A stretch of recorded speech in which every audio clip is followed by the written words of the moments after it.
friends, today I may explain you about leaves. There are many kinds of leaves. They are in different shapes and in different sizes. Most of the leaves are in green color. Now let's see the structure of a leaf. The topmost part of the leaf is called the leaf apex. The border of the leaf is called the leaf margin.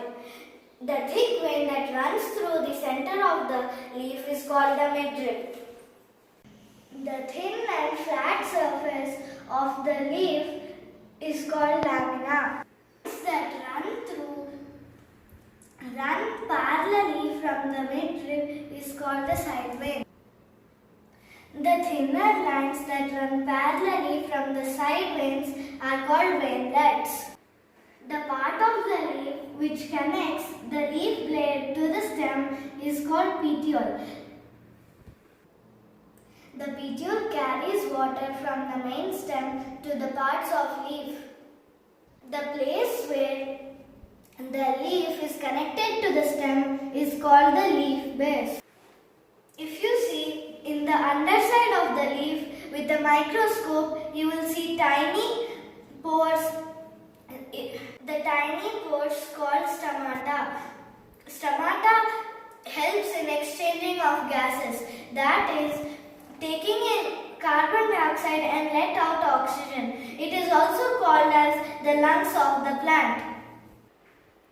Now, let me explain it on a real leaf.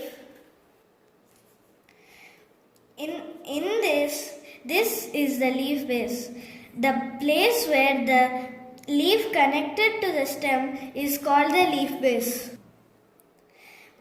In this is the petiole.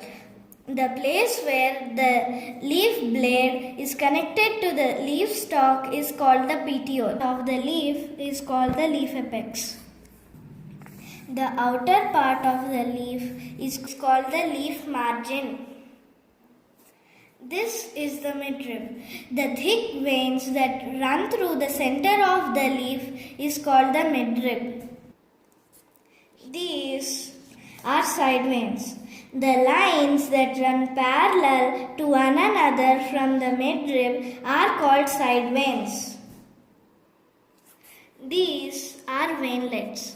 The small lines which run from the side veins are called veinlets.